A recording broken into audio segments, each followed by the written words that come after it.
Hello, my name is Rachel. To advance to the next slide in this PowerPoint, please press the Enter button at the end of each slide. You will hear a beeping sound when it is time to press Enter. The audio portion attached to each slide will resume after you are on the next slide. Last year, I was an on-call nurse for the Washington State School for the Deaf. When I took an ASL class, I not only learned ASL, but I also learned about the deaf culture as well. My teacher gave us a great amount of insight. After I began to learn about this population, I realized that deaf people are a vulnerable population because they are often misunderstood. Unfortunately, this occurs all too often in healthcare settings. The goal of this presentation is to provide cultural insight into the deaf population so that we as healthcare professionals are able to provide care in a culturally safe environment. There is a high probability that we will all encounter a deaf patient at some time during our professional practice. The learning objectives are to enhance awareness, interactions, communication, and trust. The ultimate goal is to improve our communication with this population so they can experience better healthcare outcomes. After this presentation, you should be able to apply basic methods to a clinical setting and have a deeper understanding about this cultural community. In the U.S., there are approximately 36 million Americans with some degree of hearing loss. This presentation focuses on deaf people who make up the culture-based linguistic minority population. One of the most striking statistics listed on this slide is that the majority of deaf children are born to hearing parents. This creates a stressful family environment at the beginning of the child's life. As a parent, there's nothing as frustrating as not being able to communicate with your child. The tension from this communication gap seems to climax when the child is a toddler and they want to communicate in more complex ways. Tantrums are compounded with a mounting frustration that never resolves until communication is restored. A great film that illustrates this emotionally charged situation is Mr. Holland's Opus from 1996. The film depicts how two different cultures are straining to reach out to each other. These clashing cultures are the hearing and the deaf. Unfortunately, a form of isolation develops for the child between himself and his hearing family. Let's start with some basic definitions. The first two words are not a typo. The deaf with a lowercase d refers to a physical lack of hearing. Some of the hearing medical community refers to it as an audiological pathology or a disability. The term deaf with a capital D adds the meaning of cultural identification. It represents people who support the ideas, values, customs, and language of deaf people. Deaf people share more than a medical condition. They actually share a culture. The young deaf child is acculturated into his or her community. The deaf community includes local or regional support groups where deaf people gather and interact. A good example of this state is a state residential school. The School for Washington is located here in Vancouver. Deafhood is a more recent term that encompasses concepts such as deaf culture and politics. Deafhood actually goes beyond deaf culture to describe the deaf unity and its positive potential. Deafhood was developed by a deaf scholar who wanted to include more that was already understood from the word deaf. Autism is the superior attitude that hearing people adopt over the deaf. A coda is simply a child of a deaf adult. The majority of deaf people are not unhappy people who are depressed about being deaf. They're actually happy and secure in their identity. They are well supported within their community and have tight-knit connections. Contrary to what most hearing people believe, not all deaf people can read lips. For those who read lips, only 30% of content is understood. Part of the reason for the difficulty is that many words and consonants look exactly the same. A sentence such as "no new taxes" could be interpreted as "go to Texas." Deaf people who read lips have to guess meaning by determining the context. Hearing ability varies by the individual. It ranges from a slight level to a profound deficit. We will talk about the subject of cochlear implants a little later. Much to the surprise of some hearing people, deaf parents are often relieved and grateful when their child is born deaf. Here are some generalizations about deaf people. Some hearing people believe that deafness is a problem and it should be remedied. This represents a medical model. Others say that deafness is about language and culture. This represents a cultural framework. Many deaf adults have low literacy rates and have difficulty reading English. This slide shows that deaf people are very diverse. When we label a person as deaf, we are actually referring to a person with a complex, unique personality. Cochlear implants have been approved by the FDA for the past 3 decades. Their approved use has widened to as young as 12 months. Only 5% of parents of deaf children are able to communicate in ASL. Before implants, children were sent away from their parents and their families to state-run residential schools. Residential schools have played a significant role in deaf children's cultural upbringing. They teach values, tradition, and history to deaf children. The chief reason for the controversy with the deaf community on cochlear implants is that the goal of the implant is to fix the deficiency. Some deaf people believe that cochlear implants are viewed as a threat to the deaf community. The decision to pursue cochlear implants is a personal choice that is best left up to the parents after careful consideration and expert multidisciplinary recommendations. Implants are not appropriate for all deaf people. There are physical risks involved, and their success is not guaranteed. Furthermore, implants are not a cure for deafness. The Dolnick article quotes one deaf person who summed up the purpose of an implant is to alter the individual rather than the environment. People with implants are still deaf, and they have to navigate their way through life in a hearing majority world. Styles between hearing and the deaf significantly contrast.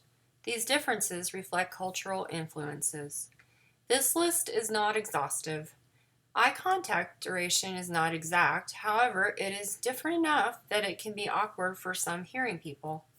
The decrease in personal physical space can be difficult for some as well. One major issue my teacher told us about that was how deaf people would explain why they momentarily left the conversation. Hearing people interpret this questioning as intrusive. Adherence to time commitments is another difference. Deaf people take their time saying goodbye, and they tend to visit with each other for longer periods of time. Many of the barriers for deaf people are related to past treatment by society and the government.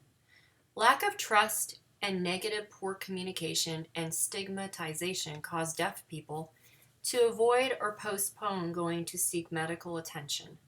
Some deaf people feel betrayed by medical professionals, society, and the government. The negative stigma associated with being deaf and less capable than hearing people is difficult for many to overcome.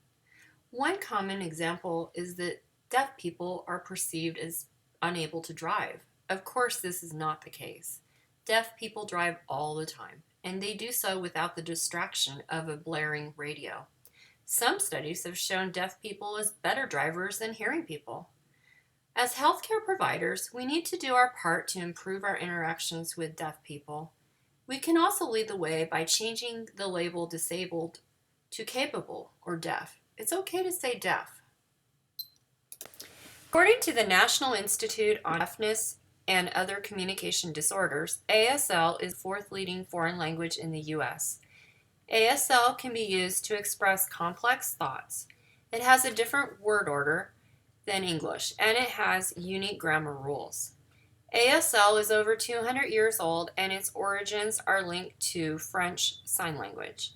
Both the U.S. and Canada use ASL, while other South American countries use other sign languages. ASL is not just a form of English in signed format. Even though English is spoken in the UK, ASL is not understood by deaf people who are British. Western Europe boasts 31 different sign languages. Some American deaf use signed English or cued speech as well. Not everyone uses ASL. ASL has not always been freely used in residential schools. Deaf children were forced to speak and lip read. When it was forbidden, deaf children used to use it in the dorms and in classrooms when teachers were not looking. Today, ASL is still not recognized on the U.S. Census, and some schools will not give credit for ASL study. ASL is a visual language that is ideal for deaf children to learn. Learning to lip read and speak as a deaf person is a difficult task that some can never master. Here are some practical ways that can improve interaction with the deaf. Speaking clearly at a normal pace is appreciated over yelling and speaking extra slow. For lip readers, it helps them when we talk with as few obstacles as possible. Mustaches and a mouthful of food is not recommended. Paying attention to lighting is also helpful. Using a whiteboard or a notebook is not a fail-safe way of communication. Notebooks can lead to miscommunication. One article I read referred to a situation where the doctor wrote, "You may need surgery." The deaf patient thought the doctor meant, "You will need surgery in May." The mix-up was created by the word order in the sentence. Since ASL has a different word order, the sentence was misinterpreted. On the subject of interpreters, it is best to not assume that you can use a coda or a signing friend who came with the patient. Also remember that the deaf community is small, and discussions of sensitive matters could lead to breaches of confidentiality. This is especially important in cases of ongoing counseling therapy. If there is a social connection between the patient and the interpreter, a different interpreter may need to be selected. Here are some values that deaf people share. Since most deaf people are born to hearing parents, they value their local community gatherings, where they meet others who share their language, ASL. Residential schools continue to play an important role in how deaf people learn culture and make lifelong friendships and connections. About 90% of deaf people meet their spouses in residential schools. Improved cell phone technology and webcams has not only changed hearing people communication, but has expanded communication style choices for deaf people as well. Today, less deaf people utilize the cumbersome older technology known as TTY. Thanks to computerized advances and online options, deaf people are able to utilize technology for long-distance networking and relationships. When I reflect on the concepts that were taught in this course, I can easily apply them to my study of deaf populations. Having worked and interacted with deaf people, I begin to see how much I don't understand. It is interesting how hearing people know less about deaf people than deaf people know about hearing people. It is not surprising why we cling to our misconceptions about the deaf. They are a tight-knit society that looks after their own. It is not always easy to cultivate relationships with them.